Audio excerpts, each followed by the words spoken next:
terima kasih. Ya lanjut lanjut yang ini, Oke, supaya saya Paman. jangan lupa tadi. Iya. Jadi sangat jelas ya Bapak Ibu ya. Kenapa? Ya alasannya ini ya. Tadi kita sudah berbicara banyak.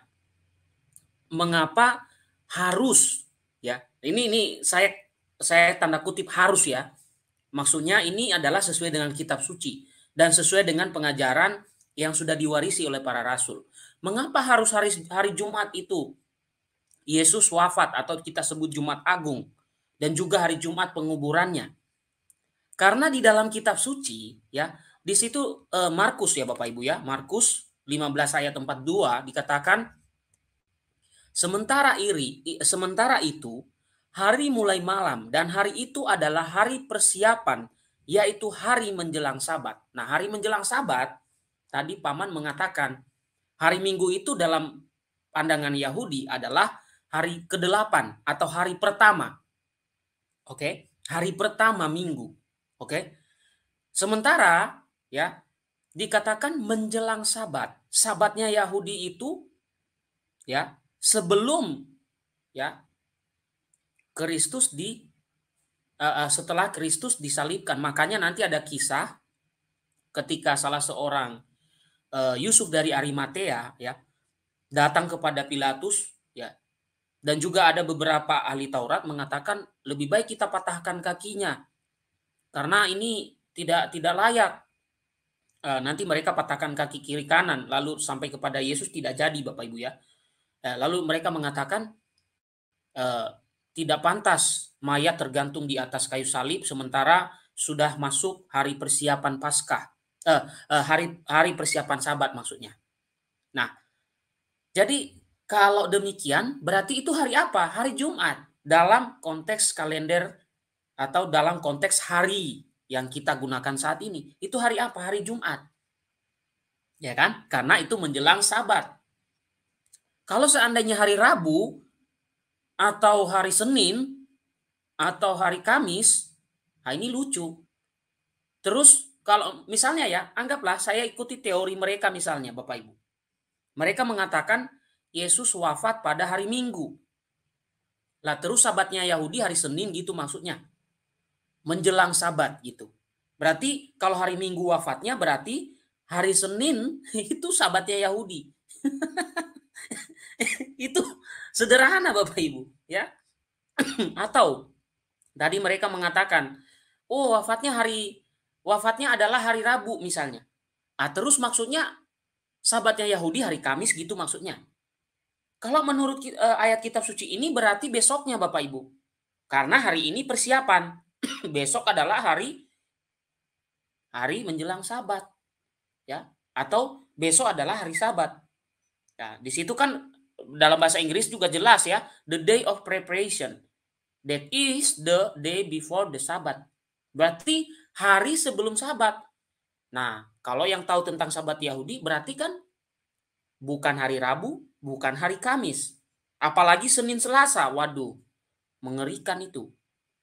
Jadi dari sini saja Bapak Ibu sudah kita tahu mereka menolak wafatnya Yesus pada hari Jumat, tetapi kitab suci mengatakan jelas-jelas itu adalah hari persiapan Sabat. Nah, jadi ayat ini ya menjadi kunci bagi kita Bapak Ibu memahami pada hari apakah Yesus wafat dan dikuburkan. Injil Sinoptik dan Injil Yohanes menceritakan. Bahkan Injil Markus mendefinisikan hari persiapan sebagai hari sebelum hari Paskah. Sebelum hari Sabat maksud saya.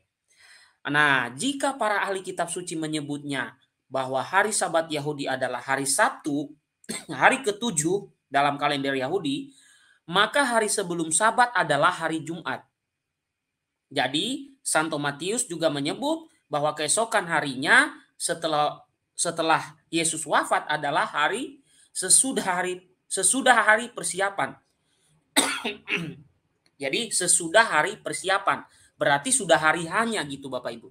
Nah, dengan demikian apa yang disampaikan Injil Markus sesuai dengan yang disampaikan atau dikonfirmasi lagi oleh Injil Matius. Artinya, kalau ada kelompok yang menolak ya wafatnya Kristus pada hari Jumat, kita cukup tertawa saja. Itu teori dari mana? Ya, untuk mengetahui bahwa hari persiapan ya adalah hari Jumat, kita mengacu kepada apa yang tertulis dalam kitab Yudit ya. Kita bisa lihat juga kitab Makabe ya Bapak Ibu, di mana hari sebelum hari Sabat telah dianggap sebagai hari khusus untuk mempersiapkan hari Sabat. Itu yang ditulis dalam kitab Yudit dan juga Makabe.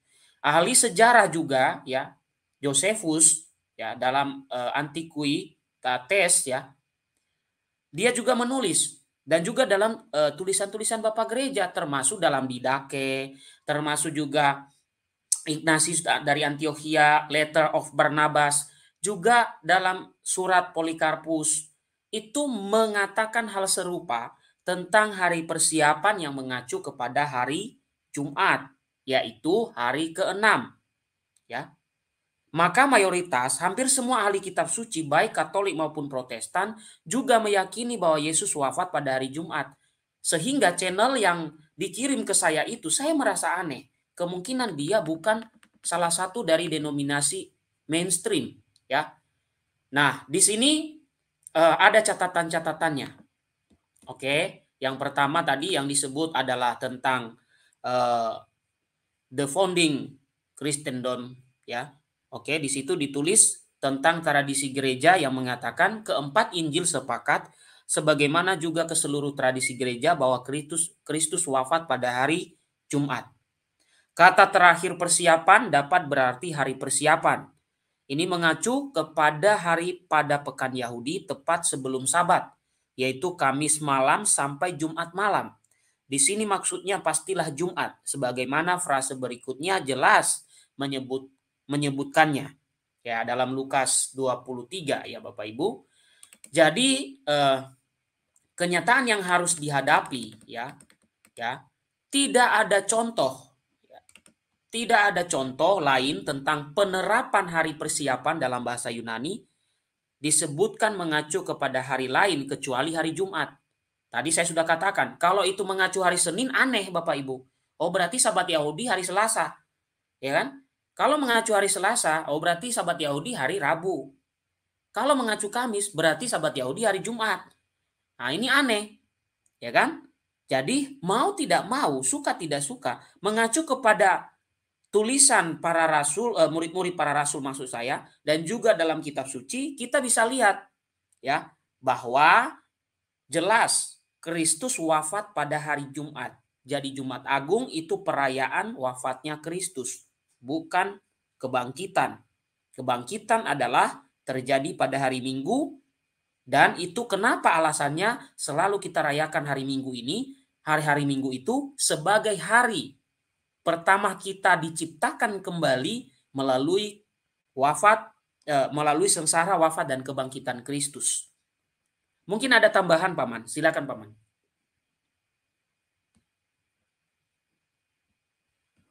Halo Paman Padua, mungkin ada tambahan? Ya, silakan. Kalau kita bicara tentang istilah apa ya, hari Tuhan, akhir zaman, ini kan sifatnya parusia ya. Karena kalau saya lupa, tunggu di mana ya.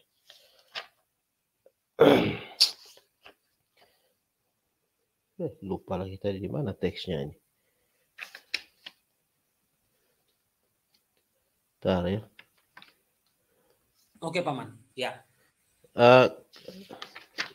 Misalnya hari Tuhan itu kan kita harus mengerti dalam istilah kitab suci yang kalau dalam bahasa Yunani itu kan hemera atau kyrio. Ya, ungkapan kuno yang berarti kemenangan Allah atas musuhnya ya. Itu bisa dilihat dalam Yesaya 13 ayat 2 sampai 6, Yeskiel 30 ayat 3. Lalu misalnya peristiwa-peristiwa yang berkaitan dengan di mana Allah diperkenalkan sebagai seorang pejuang ya. Misalnya dalam Bilangan 10 ayat 35 sampai 36, yaitu Allah pencipta yang menang dalam peperangan paling awali dengan binatang dan kekacauan lawan. Kaosan itu ya, kaos itu ya. Jadi di mana hari Tuhan itu kan disebut juga sebagai hari di mana Allah mengalahkan musuh-musuhnya itu ya. Dan juga berbicara tentang kedatangan Allah yang mendadak kedatangan Allah yang mendadak. Itu kita bisa lihat dalam Amos 5:18-19 dan juga yang diungkapkan oleh Yesus Matius 24 ayat 44. Nah, lalu gambaran ini juga membawa orang pada keyakinan bahwa Allah itu Tuhan yang berkuasa atas segala manusia dan berkuasa atas waktu. Sedangkan gambaran itu hanya dapat tercipta bila manusia memandang dan menilai segala-galanya dari sudut akhir dunia. Nah, akhir dunia itu kan, nanti, dimaknai sebagai akhir sejarah, dan akhir sejarah yang dalam tradisi kitab suci itulah disebut hari kemenangan Tuhan, sekaligus, hari kedatangan Tuhan ya. Jadi kalau bicara tentang akhir zaman itu jangan dimengerti hari kiamat atau hari-hari terakhir yang disebut, itu kan soal hari kemenangan Tuhan.